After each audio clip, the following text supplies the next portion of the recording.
فقد أصدر الموقع السياحي الشهير تريب أدفايزر القائمة السنوية المتضمنة لأفضل الوجهات السياحية في العالم لعام 2015، وقد كانت دولة المغرب العربي الدولة العربية الوحيدة الموجودة في هذه القائمة، ويعتبر هذا الموقع من أفضل المواقع التي يرتادها السياح عبر الإنترنت، حيث يقدم معلومات شاملة لكل ما يتعلق بالسياحة في العالم، والتي تشمل نصائح عن أفضل الوجهات السياحية والفنادق والطيران وغيرها من المعلومات المتعلقة بالسفر والترحال.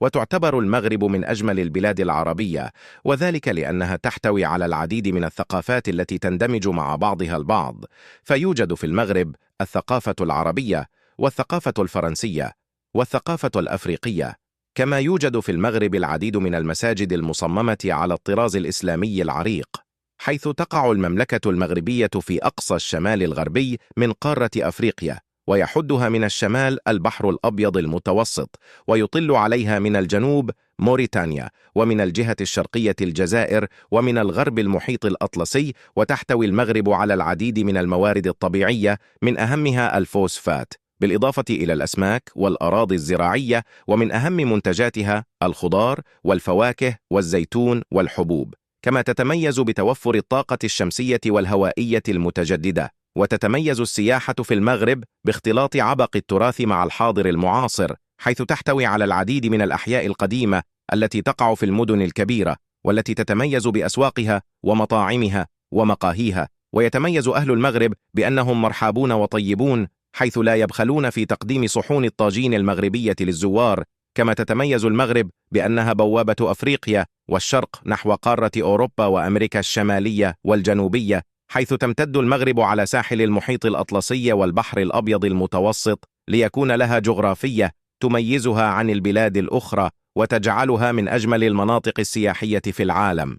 أهم الوجهات السياحية في المغرب، فمن أهم المدن السياحية بالمغرب الرباط، وهي عاصمة المغرب وثاني أكبر مدينة فيها. وقد تأسست الرباط في منتصف القرن الثاني عشر الميلادي على يد الموحدين، حيث قاموا بتحويلها إلى مركز ثقافي وحضاري.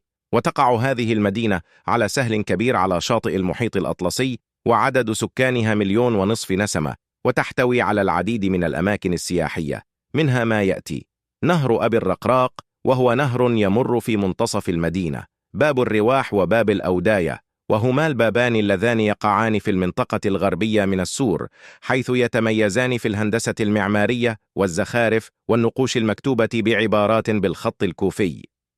متحف الأوداية، يحتوي هذا المتحف على العديد من القطع الفنية مثل الحلي والمجوهرات والخزف والمطرزات والملابس التقليدية.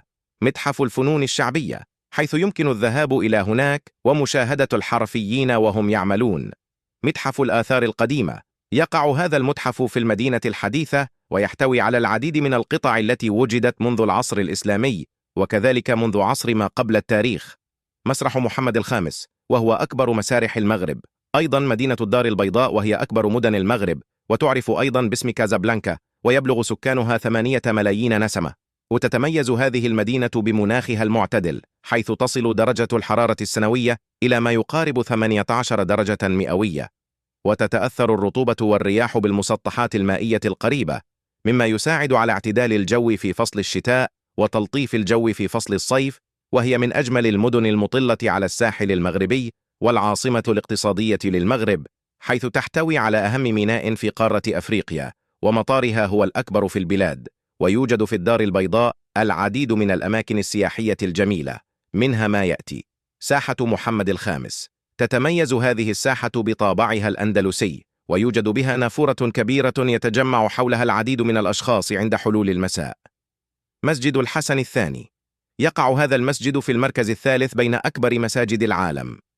حي آرت ديكو، يقع هذا الحي في المنطقة الشرقية من المدينة القديمة، ويضم كلا من حديقة الجامعة العربية والمنطقة الإدارية. ميناء المارينا الجديد، وهو ميناء ذو رونق ولمسة عصرية على عكس الميناء القديم. شارع الكورنيش، وهو شارع ذو شكل رباعي الأضلاع، يمنح الزوار تجربة فريدة في التجوال، حيث يرتاده العديد من الأشخاص وخصوصا في فترة الصباح الباكر. شاطئ عين الدياب، وهو الشاطئ الذي يقع في الجهة الجنوبية من شارع الكورنيش، وهو خاص بالأشخاص الذين يحبون رياضة السباحة. أما مدينة مراكش فهي ثالث أكبر مدينة في المغرب، وهي ملاذ للسائحين في فصل الصيف، حيث تفتح أبوابها وأسواقها الملونة أمام السياح، كما أنها مركز ثقافي في المغرب، وذلك لوجود العديد من مراكز الحركة فيها. ويوجد في مراكش عدد من الأماكن السياحية، منها ما يأتي: متحف الفن الإسلامي، يأتي الزوار لزيارة هذا المتحف من أجل مشاهدة معالم الحضارة المغربية. ساحة جامع الفنة، تعد ساحة جامع الفنة واحدة من أبرز الوجهات السياحية في المغرب، وهي تجسد جمالا فريدا وتاريخا غنيا من التقاليد والثقافة المغربية. تقع هذه الساحة الرائعة في قلب مدينة مراكش، وهي تجمع بين الجاذبية التاريخية والحيوية الحضرية. وأخيرا مدينة طنجة، حيث تتميز هذه المدينة بوقوعها على مفترق الطرق التجاري والحضاري، حيث تقع بين قارة أوروبا وأفريقيا، كما أنها نقطة التقاء المحيط الأطلسي بالبحر الأبيض المتوسط، وهي من أهم المدن المغربية بشكل خاص والأفريقية بشكل عام.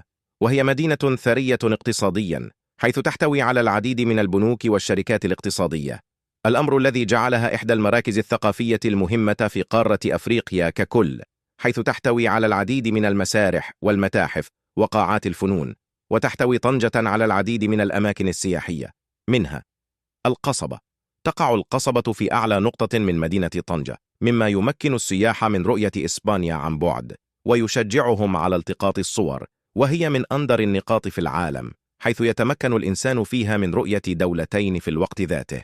قصر القصبة، وهو متحف يساعد على التعرف على المدينة بشكل أكبر، وقد كان قصر الحاكم في القرن 17 ميلادية. السوق الكبير، يقع هذا السوق في المنطقة الشمالية من المدينة، ويحتوي على الروح الحقيقية لمدينة طنجة، وهو المكان الذي أعلن به الملك محمد الخامس استقلال المغرب في عام 1947. الجوامع، تحتوي طنجة على العديد من الجوامع المركزية، منها جامع القصبة والجامع الجديد والجامع الكبير.